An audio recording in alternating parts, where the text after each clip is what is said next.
말씀 보도록 하겠습니다.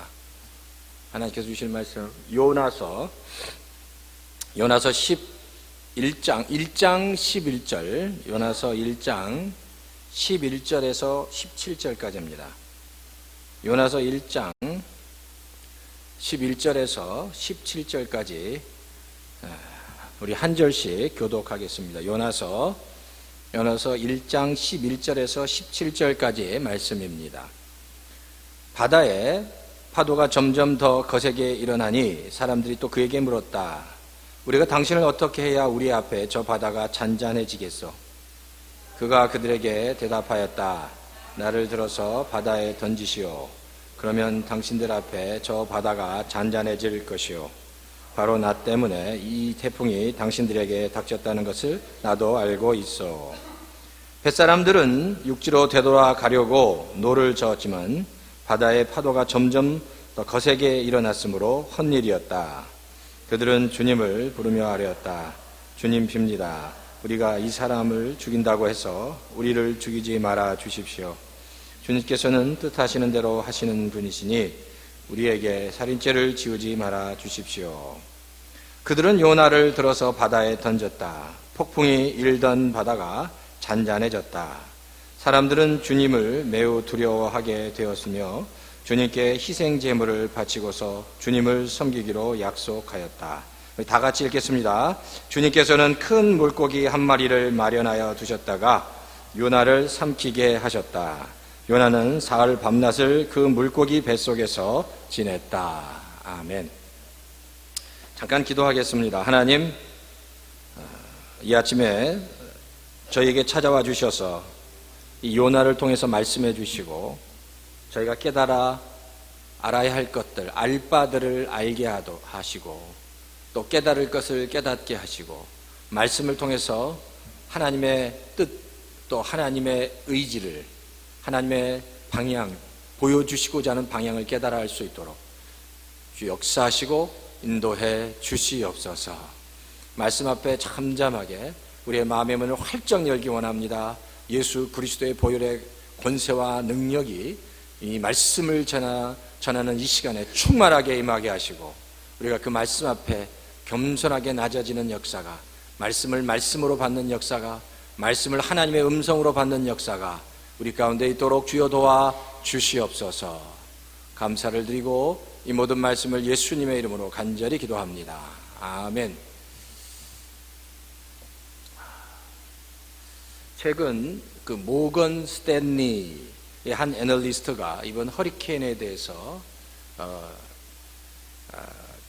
그 평가를 했는데, 이 허리케인, 요번에 그 동북부를 강타했던 허리케인 샌디가요, 그 세계에서 가장 부유한 지역을 강타했다고 합니다. 그래서 그 가장 부유하고 가장 부가 축적된 지역을 강타했기 때문에 그 피해액이 수백억 원, 수백억 달러가 될 것이라고 전망했습니다. 지난해도 이 동북부에 허리케인 아이린이라는 허리케인이 그 동북부를 강타해서 그 지역에 한 50억 달러가 손해를 입혔다고 합니다. 이게 50억 달러면은 제가 계산해 보니까 5 빌리언 달러입니다. 5 빌리언이요. 이게 우리가 지금 추산이 안 되는데 굉장히 큰 돈인데, 이번 뉴저지를 강타한 허리케인 샌디는 이 50억 달러보다 10배인 500억 달러, 그러니까 50 빌리언입니다. 500억 달러의 그 손실을 입힐 것으로 추정하고 있다는 겁니다. 우리가 이렇게 천문학적인 숫자이기 때문에 이 돈이 어느 정도인지 우리가 감이 오지 않는데, 이 유럽의 덴마크라는 아주 잘 사는 나라가 있지 않습니까? 이 유럽의 덴마크라는 나라의 그 국민 총생산이라고 하죠. GDP의 5분의 1 정도가 500억 달러라고 합니다. 그러니까 2, 3일 동안에 허리케인 샌디가 한번 동북부를 강타했는데 그 덴마크의 1년 총생산의 5분의 1 정도 한꺼번에 날아간 겁니다. 얼마나 큰 타격을 준 허리케인이었는지 우리가 알 수 있는 거죠. 그러니까 며칠 동안 증시가, 그 스탁 마켓이 문 닫고 뭐 지하철이 다 잠기고 회사가 다 올 수도 없대고 엄청난 피해를 보게 됐다라는 겁니다. 그러니까 그런 엄청난 그 대자연의 그 힘과 위험 앞에서 인간이 얼마나 연약한 존재인지를 우리는 다시 한번 깨달을 수 있습니다. 오늘 본문에서도 마찬가지입니다. 계속해서 허리케인, 큰 태풍 앞에 서 있는 요나에 대해서 계속 살펴보고 있습니다. 오늘 본문도 마찬가지예요. 이제 요나가 하나님의 뜻을 거역하고 하나님께서 니느웨로 가라고 했는데 니느웨로 가지 않고 어디로 가요? 다시스, 스페인으로 가다가 그 배 위에서 엄청나게 큰 바람, 허리케인을 만나게 되는 장면입니다. 그래서 배 밑에서 자고 있다가 선장이 그 요나를 깨워서 이제 배 위로 올라오는 거예요. 바로 이제 그 요나서 1장 11절부터 이제 그런 장면이 시작됩니다. 오늘 우리가 읽은 이 본문을 통해서 한 두 가지 정도의 영적인 교훈을 나누기를 원합니다. 자, 첫 번째는 인간은 가장 연약하고 부족한 존재이지만 하나님의 임재 앞에서 자신의 존재를 깨닫게 될 때 온전해질 수 있다는 겁니다. 겸손해질 수 있다는 겁니다. 우리는 지극히 연약하고 부족하지만 하나님의 임재 앞에 설 때, 그 앞에서 내 자신을 깨닫게 될 때 어떻게 된다고요?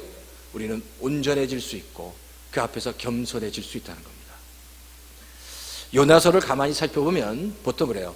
성경은 하나님이 어떤 분이신지를 말씀한 동시에 인간이 어떤지를 보여줍니다.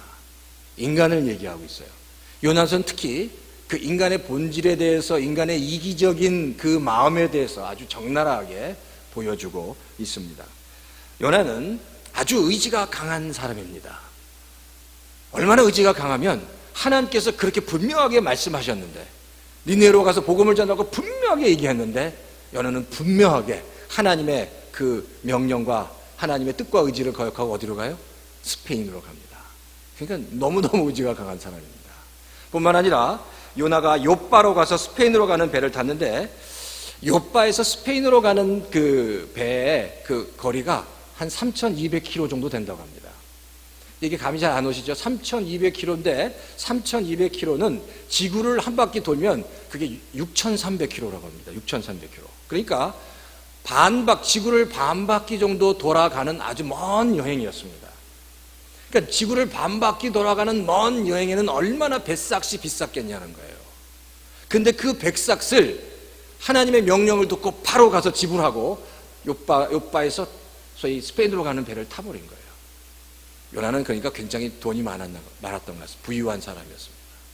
자기가 하고 싶었던 거 다 할 수 있는 부유한 사람이었습니다.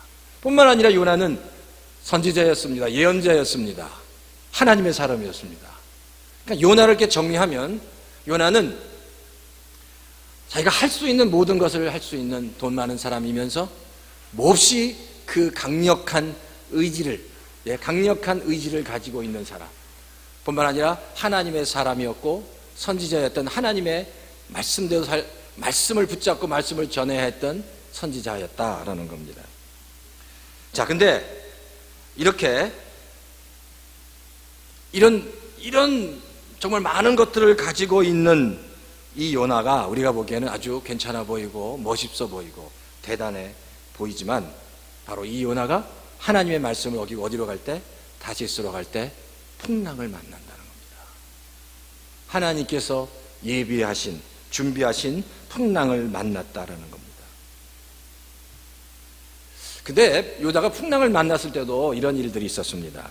풍랑을 만나자마자 요나는 이 풍랑이 나 때문이라고 고백합니다. 그리고 그 선원들에게 나를 바다에 던지라고 얘기합니다. 이거 보면 또 요나가 좀 굉장히 또 멋있어 보입니다. 쿨하고, 그냥 내 목숨은 이렇게 생각하는 사람 같기도 합니다.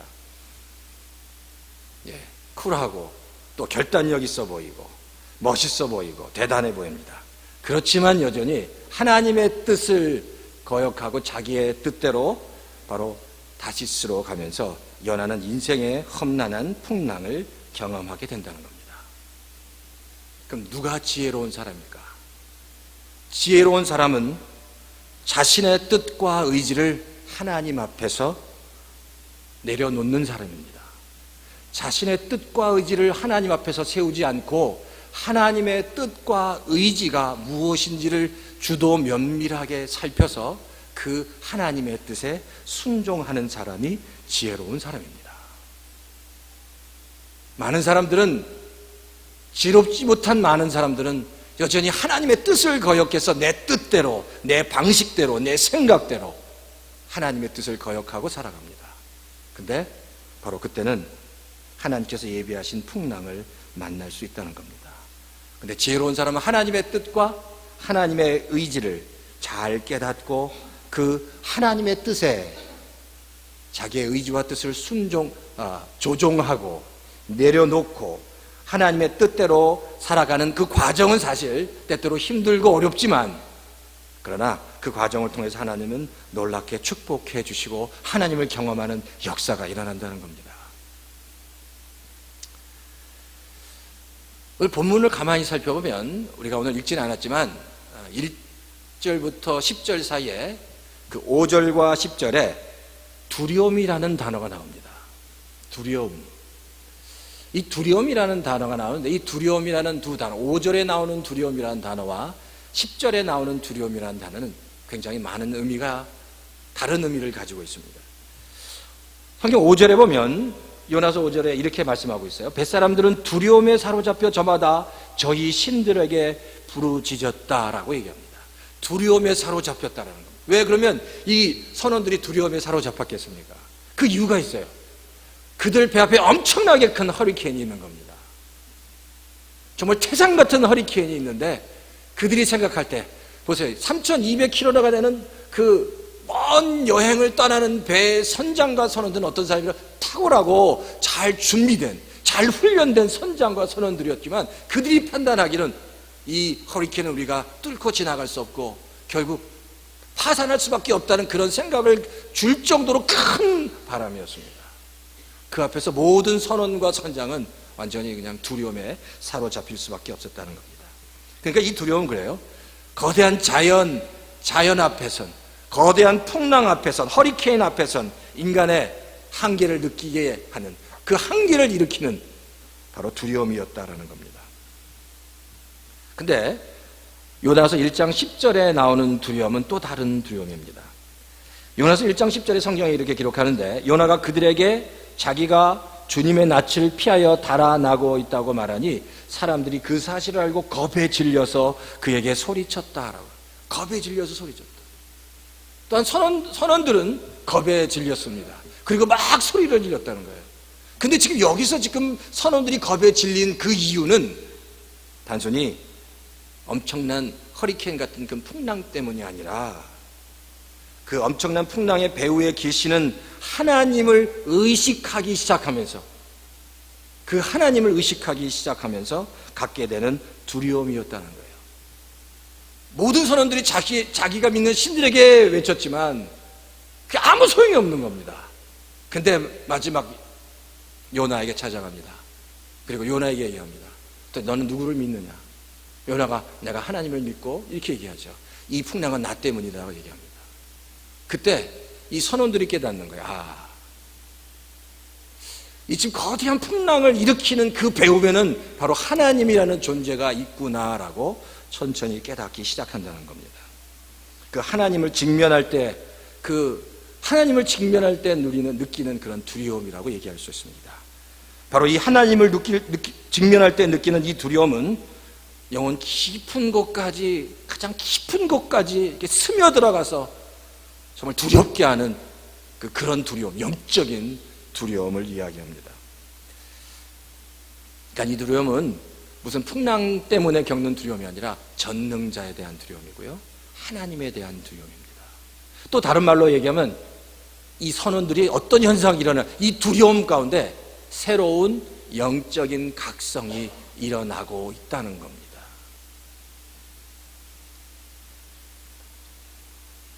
선원들이 그런 거예요. 처음에는 환경만 보였습니다. 엄청난 그 태풍, 허리케인만 보였습니다. 그러면서 이제 죽게 되었다. 그런데 조금씩 깨닫는 것은 이 태풍을 주관하는 또 다른 신이 있구나, 엄청난 신이 있구나 라고 깨닫기 시작했다는 겁니다. 그래서 환경 배후에서 역사하시는 하나님을 보기 시작했고, 그 하나님을 깨닫기 시작했다는 겁니다. 바로 그분이 만물을 지으시고 바다와 바람을 주장하시고 당신의 목적을 끝까지 이루시는 그 어떤 누구도 그분의 목적을 거스릴 수 없는 전능하신 하나님이다라는 사실을 그 선원들이 어떻게 했다고요? 깨닫기 시작했다는 겁니다. 이 두려움은 거룩한 두려움입니다. 하나님의 임재 앞에서 하나님을 만나면서 깨닫게 되는, 하나님의 임재 앞에서 하나님을 느끼면서 그 임재 안에서 하나님을 깨닫는 두려움입니다. 보통 이런 두려움을 경험하게 되면 영적인 리바이벌, 영적인 각성이 일어나기 시작합니다. 삶이 바뀌기 시작하고 생각이 바뀌기 시작합니다. 그 앞에서 내가 얼마나 큰 죄인인지 깨달아지기 시작합니다. 그런 영적인 현상들이 이 선원들에게 일어나기 시작했다는 겁니다. 창세기 32장에 보면 야곱의 이야기가 나오는데, 창세기 32장까지 야곱은 아주 철저하게 이기적으로 살았습니다. 철저하게 자기 중심적으로 살았습니다. 자기가 하고 싶은 대로 했습니다. 사람을 속이고 거짓말로 사람을 속이고, 정말 사람을 속여서 자기가 취할 수 있는 이 유익을 다 취하고 그렇게 살아온 인생이었습니다. 야곱은 그렇게 했을 것 같아요. 참 많은 사람들이 내 꾀에 다 넘어가는구나, 내가 참 똑똑한 사람이구나 라고 생각하며 살았습니다. 많은 사람을 속였고 자기 외삼촌도 속였고 거부가 됐습니다. 근데 고향으로 돌아가는데 자기의 형 에서와 직면하는데, 그 에서와의 직면하면서 그 에서를 피해갈 수 있는 방법이 없는 거예요. 에서를 피해가고 싶은데 그 자기의 형, 자기의 원한을 품고 있는 그 에서를 피해갈 수 있는 방법이 없는 겁니다. 바로 그때 야곱이 창세기 32장에 보면 야복강에서 하나님을 직면합니다. 하나님을 만납니다. 그때 깨닫는 거예요. 하나님, 지금까지는 내가 하고 싶은 것 하고 싶은 대로 다 하면서 살았습니다. 내가 하려고 하면 다 했습니다. 속여서까지 거짓말해서까지 내가 하고 싶은 것 다 했는데, 야곱이 이제 그게 아니군요. 내가 할 수 없는 부분이 있다는 것을 야곱이 깨닫기 시작한 겁니다. 내가 할 수 없는 부분이, 할 수 없는 영역이 있다는 것을 야곱이 깨달은 거예요. 거기서 하나님을 직면합니다. 하나님과 만나서 씨름하는 거예요. 밤새도록 씨름합니다. 목숨을 걸고 씨름합니다. 그 하나님과의 씨름에서 야곱은 하나님을 경험하고 하나님을 만나고 하나님의 음성을 듣습니다. 그리고 다 아시잖아요. 그때 하나님이 야곱에게 너는 앞으로 이제 야곱이 아니라 이스라엘이라고 부르겠다고 말씀하십니다. 그리고 야곱은 그 장소가 너무너무 정말 감사해서 그 장소를 분이엘이라고 얘기해요. 분이엘은 하나님을 대면해 봤다는 겁니다. 우리가 신앙생활 하는 데 있어서 정말 가장 중요한 것은 영적인 각성입니다. 10년을 믿고 20년을 믿어도 정말 내가 하나님을 대면하는 것 같이, 하나님의 임재 가운데 하나님의 음성을 듣고 그 하나님의 음성에 순종하는 모습이 없다면 다시 한번 내 자신을 돌아봐야 합니다. 여전히 하나님의 음성보다 내 생각대로 내가 하고 싶은 대로 살아가기보다 다시 한번 하나님, 내 인생을 향한 하나님의 분명한 목적이 있는데 목적을 깨닫게 해주십시오. 아무도 하나님의 목적을, 하나님의 인생을 향한 목적을 거스릴 수 없는데 내가 그 하나님의 목적과 인생을 깨닫고 그 말씀에 순종하며 한번 살아보기 원합니다 라는 그런 모습과 결단이 우리에게 필요하다는 겁니다. 우리 얼바인 열리교회 성도 여러분, 그래요. 요나가 그 풍랑을 속에서, 풍랑이라는 엄청난 환경 속에서 하나님을 대면한 것 같이, 그리고 그 풍랑 속에서 하나님의 인도하심과 하나님의 그 음성을 들은 것 같이, 우리 얼바인 열리교회 성도님도 정말 하나님의 음성을 듣고 하나님을 대면하고 하나님의 임재 가운데 우리를 향한 하나님의 목적을 깨닫고 그 목적에 순종하시는 우리 성도님 다 되시기를 주의 이름으로 축원합니다. 두 번째는요, 하나님만이 우리의 도움이 되신다는 겁니다. 하나님만이 우리 여러분의 성도님의 도움이 되신다는 겁니다. 사람들은 바다를 보면서 항상 그런 바다를 도전하고 싶은 마음이 생깁니다. 그래서 배를 만듭니다. 처음에는 무슨 뗏목 같은 걸 만들다가 큰 배를 만들기 시작합니다. 그리고 나침판을 만듭니다. 그리고 해도를 만들어서 바다를 정복합니다. 그러면 바다를 정복할 수 있을 거라고 생각하겠죠. 그런데 바다에 큰 바람이 한번 불면 바다를 다 정복할 것 같은데 금방 모든 꿈이 숲으로 지나갑니다. 다 될 것 같은데 사람들은 그렇게 하면 바다를 정복할 수 있고 바다에서 모든 것을 할 수 있을 거라고 생각하지만 그렇지 못하다는 겁니다. 사실 그래요. 사람은 사람의 능력이 대단하다고 나는 모든 것을 할 수 있다라고 생각하지만 바다에서조차 우리의 능력의 한계에 부딪히는, 우리의 능력이 전혀 미치지 못하는 곳이 있다는 겁니다. 우리 인생이 그렇습니다. 바다에서조차 우리가 다 할 수 없는 영역, 인생의 한계를 넘는 또 다른 영역, 하나님만이 하실 수 있는 하나님의 섭리와 하나님의 주권으로만 정말 해결될 수 있는, 풀 수 있는 그런 영역들이, 우리가 도달할 수 없는 영역이 있다는 것을 우리가 알아야 됩니다. 내가 할 수 없는 영역입니다. 하나님만이 할 수 있는 영역입니다. 그런 영역이 있어요. 내가 할 수 없는 부분이 있습니다. 근데 때때로 내가 할 수 없는 하나님만이 하실 수 있는 그 영역에 우리의 사업이 들어서 비즈니스가 들어갑니다. 그 속에 속해버리는 거예요. 내가 아무리 애를 써도 내가 할 수 없는, 하나님이 도와주셔야만 정말 될 수 있는 그 영역에 내 피땀 흘린 비즈니스가 들어갈 때가 있고, 내가 피 흘리면서 낳은 자식이 바로 그 영역에 들어갈 수 있고, 내가 어떻게 핸들링할 수 없는 이 몸과 마음의 질병이 그런 영역에 들어갈 수 있다는 겁니다. 근데 그때 우리가 정말 직면하면서 깨달아야 될 것은 바로 그겁니다. 우리의 무능력함이다. 내가 얼마나 하나님 앞에서 무능력한지, 내가 하나님 앞에서 얼마나 부족한지, 내가 하나님 앞에서 얼마나 부족한 존재인지, 내가 힘과 정말 능력만 있으면 내가 모든 것을 할 수 있다라고 생각하지만, 그러나 내가 아무리 애를 쓰고 노력해도 할 수 없는 영역이 있다는 것, 난 참 연약한 존재이구나 라는 것을 깨닫는 겁니다. 하나님 앞에서 그걸 깨닫는 겁니다. 그리고 하나님 앞에서 겸손하게 내려놓는 겁니다. 그리고 하나님을 바라보는 겁니다. 그리고 하나님께 구하는 겁니다. 바로 그런 모습이 우리에게 필요하다는 겁니다. 오늘 13절에 보면 성경이 이렇게 얘기합니다. 선원들이 그래요. 먼저 요나를 바다에 던지기 전에 선원들이 13절 보면, 제가 한번 13절 읽어드릴게요. 뱃사람들이 육지로 되돌아가려고 노를 젓지만 바다의 파도가 점점 더 거세게 일어났으므로 헛일이었다라고 얘기합니다. 처음에는 글쎄 왜 그런지 모르겠지만 요나를 죽이지 않으려고 했습니다. 요나를 바다에 던지지 않고 그냥 자신들의 노력으로 이 배를 구해보려고 했다는 겁니다. 그런데 그 어떤 선원들의 노력도 도움이 되지 않았다는 거예요. 그러니까 이게 하나님의 영역이 있는 겁니다. 사람이 아무리 애를 써도 해결할 수 없는 영역이 있다는 겁니다.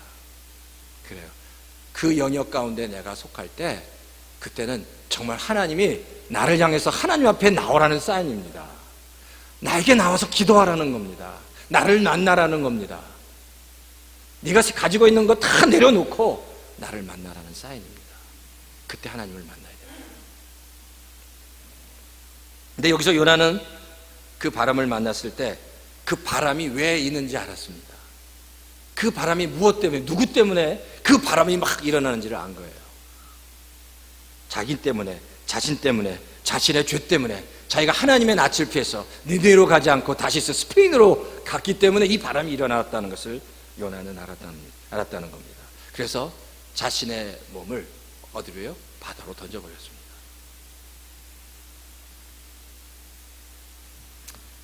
근데 참 놀라운 건요, 성경이에요. 요나의 몸이 바다에 던져지는 순간 풍랑이 일던 바다가 잔잔해졌다고 얘기합니다. 요나가 바다에 떨어지는 순간에 거의 풍랑이, 그 험악한 바람, 진짜 도대체 이거 감당할 수 없는 그 허리케인 같은 바람이 갑자기 잔잔해집니다. 그 광경을 봤던 선원들과 선장은 어떤 생각을 가졌을까요? 기절을 했을 것 같아요. 완전히 배를 뒤집어서 그냥 이제 모든 배가 이제 완전히 다 짐도 다 던졌고 이제 더 이상 살 수 없을 것 같아서 이제 모든 걸 포기하는 그 순간에 요나가 바다에 딱 떨어졌는데 그 엄청난 파도가 순식간에 잔잔해진 겁니다. 그때 선원과 선장이 깨달은 게 뭘까요? 아, 이게 정말 하나님이 하셨구나. 하나님이 하셨구나. 우리 인생 가운데 그런 일들이 일어납니다. 하나님께서 우리 인생 가운데 모든 일들은 하나님께서 주장하십니다. 하나님께서 하신다는 걸 알아야 됩니다. 그러니까 하나님의 뜻이 무엇인지 알아요. 내가 힘들고 어려울 때든지, 내가 잘 나갈 때든지, 어떤 환경 속에서도 가장 중요한 건 하나님이 나에게 그 환경을 통해서 주시고자 하는 메시지가 무엇인지를 예민하게 찾아보는 사람이 지혜로운 사람입니다. 하나님이 나에게 무슨 말씀을, 무슨 메시지를 주시고자 하는지. 여기서 바로 우리가 중요한 메시지를 얻는데 바로 그겁니다. 잔잔한 엄청난 그 파도가 잔잔해진 그 사건을 통해서 당신이 영적으로 죽겠다고 결심하지 않을 때까지 이 풍랑은 끝나지 않는다는 겁니다. 내가 영적으로 절대 내가 죽지 않고 살겠다고 하면 할수록 이 풍랑은 더 심해질 수 있습니다. 근데 내가 죽겠습니다, 나를 버리겠습니다 라고 결단하고 내 자신을 내려놓을 때 하나님은 그 풍랑을 잠잠케 하시겠다는 겁니다. 어떤 일들이 일어날 때 그래요. 많은 사람들이 그 일을 향해서 다 남 탓이라고 합니다. 누구 때문에 그 일이 났고, 누구 때문에 라고 이야기합니다. 근데 어떤 일들이 일어날 때마다 하나님의 자녀의 자세는 누구 때문이 아니라, 저 사람 때문이 아니라 다 나 때문인지 알아야 됩니다. 내 잘못 때문에, 나의 부족함 때문에 바로 이런 일들이 일어났고, 풍랑이 일어났고, 이 문제가 일어났다 라고 그렇게 정말 고백할 수 있어야 된다는 겁니다. 나 때문에 라는 겁니다. 나 때문에 라는 인식이 필요합니다. 내가 잘못해서. 사실 그래요. 교회는 세상의 유일한 희망이고, 교회는 예수님의 몸입니다. 세상에서 가장 거룩한 기관이 교회입니다. 사실 그래요. 교회를 볼 때 교회에 대한 무한 책임은 저 담임 목사에게 있습니다. 근데 교회가 잘 되든지 힘들든지 어렵든지 그 모든 일에 대한 무한 책임이 담임 목사인 저에 있을 뿐만 아니라 그 책임은 나중에 하나님께서 다 심판하실 겁니다. 모든 성도들이 다 마찬가지예요. 이 교회에서 일단 이 담임 목사가 무한 책임을 지고, 제가 평생 목회자로서 살아가다가 나중에 하나님 앞에 섰을 때 얼바인 열린교회에서 사역하면서 잘했던 일, 잘못했던 일 하나님께서 다 심판하시고 더 하나님께서 판결하실 겁니다. 그러니까 이 담임 목사나 특히 담임 목사 하나님이 판결하실 거예요. 하나님이. 그러니까 제가 제일 사실 떨리는 게 바로 그겁니다. 어떤 일이 있든지 무슨 일이 있든지 다 이 담임 목사 책임인데, 어쨌든 이 문제를 풀어가면서 나중에 하나님 앞에 봤을 때 그래도 네가 그 문제를 가지고 해결하려고 정말 애썼구나, 수고했구나, 칭찬을 듣는 그런 목사가 되기 원합니다. 그런데 하나님 옆에 갔는데 하나님께서 눈도 돌려주시지 않고 아무 반응도 없고 그냥 쌀쌀하게 쳐다보지도 않는다면 제가 그게 가장 정말 힘들고 어려울 것 같아요. 하나님 앞에 섰을 때 하나님의 따뜻한 품이 필요하고 하나님의 따뜻한 말 한마디가 저에게 큰 위로가 될 겁니다. 나중에 천국에 갔을 때 하나님이 선영아 너 참 수고했구나라는 그 말 한마디 듣기 위해서 정말 이 땅에서 열심을 다해서 노력하고 교회를 섬기려고 하지만 여전히 저는 부족하고 연약합니다. 근데 그런 것 같아요. 교회를 세운다는 것, 섬긴다는 건 담임 목사님 저 혼자도 안 됩니다. 모든 성도가 같이 가야 됩니다. 모든 성도가 이런 일 저런 일 힘든 일 어려운 일 있을 때 다른 사람을 향해서 이건 당신 때문입니다, 누구 때문입니다 얘기하는 것이 아니라 나 때문입니다, 내가 부족합니다, 담임 목사님 저부터 시작해 나 때문입니다, 내가 부족합니다, 목자들이 나 때문입니다 라고 고백하면서 교회를 거룩하고 아름답게 세워가면 그 교회가 제가 생각한 하나님 앞에서 정말 건강하게 많은 성도가 모이지 않고 정말 많은 일들을 하지 않아도 하나님 보시기에 서로를 정말 사랑하는, 서로를 정말 격려하는 아름다운 교회로 하나님 앞에서 인정받을 줄 믿습니다. 그래요. 그러니까 지금 글쎄 이 미주는 괜찮지만 이 한국에 보면 가끔 가다가 몇몇 목사님들이 아주 세상에 지탄을 받습니다. 근데 제가 목회자이면서 그 목사님들 가만히 보면 제가 때때로 그 목사님들 향해서 손가락질을 하지만 혹시 나도 저 위치에 저 자리에 가면 저렇게 될지 모르겠구나 라는 생각이 듭니다. 저 위치 저 자리에 가면 절대 목사라는 직분이, 장로라는 직분이, 집사라는 직분이 하나님 앞에서 인정을 받을 수 있는 직분이 아닙니다. 목사면 목사가 더, 장로면 장로대로, 안수집사면 안수집사대로, 집사면 집사대로 더 하나님 앞에서 바로 서야 됩니다. 하나님 앞에서 바로 서서 하나님, 우리 교회를, 우리 목장을, 우리 가정을 하나님 말씀대로 바로 세워 주시옵소서. 이 마음과 이 심정으로 하나님 앞에 나아갈 수 있어야 된다는 거예요. 그러니까 요나가 그래요. 요나가 마지막 하나님께 쓰임 받을 수 있었던 것은 요나가 그걸 나 때문이다 라는 것을 깨달았습니다. 그래서 바다에 뛰어든 겁니다. 근데 놀라운 거 그러잖아요. 요나가 그 다음에 물고기가 요나를 기다릴 거라고 생각하지 못했을 겁니다. 요나는 그냥 이것이 나 때문이지 알고 자기 자신을 바다에 던졌는데 하나님은 요나를 위해서 물고기를 준비시킨 거예요. 물고기를 통해서 요나는 또 다른 놀라운 세계를 경험하는 역사가 요나에게 있었다는 겁니다. 자기가 무엇을 기대하고 자기 자신을 버린 게 아니었습니다. 이게 나 때문이라고 생각하고 요나가 철저하게 회개했을 때 하나님은 그때 요나에게 또 다른 세계, 또 다른 영적인 축복, 또 다른 것을 준비시켜 주셨다는 겁니다. 여기서 또 한 가지 우리가 느껴야 될 건 그거예요. 요나에게 있어서 자기의 생명은 가장 소중한 거였습니다. 근데 그 소중한 생명을 던져버렸습니다. 자기가 가지고 있는 가장 소중한 것을 던져버렸는데 하나님은 그 요나에게 그것을 취하셔서 더 많은 축복을 허락해 주셨다는 겁니다. 이제 말씀을 좀 마치려고 합니다. 그래요. 한번 생각해 보세요. 내가 하나님 앞에 나가는 데 있어서 그 하나님 앞으로 나가는 데서 그 관계를, 하나님과의 관계를 방해하는 장애물이 있다면 뭐가 있겠습니까? 때때로 내가 생각하기 가장 소중한 것들, 내가 생각하는 가장 소중한 그 어떤 것들, 성도님들이 다 잘 아시겠죠. 근데 하나님은 그게 내가 생각할 때 가장 소중하다고 생각하는 것이 하나님과의 관계 가운데 장애가 된다면 내려놓을 수 있어야 됩니다. 버릴 수 있어야 됩니다. 그러면 하나님께서 그 인생을 통해서 또 다른 영적인 세계, 또 다른 축복의 세계, 또 다른 하나님의 은혜의 세계로 들어갈 수 있도록 하신 겁니다.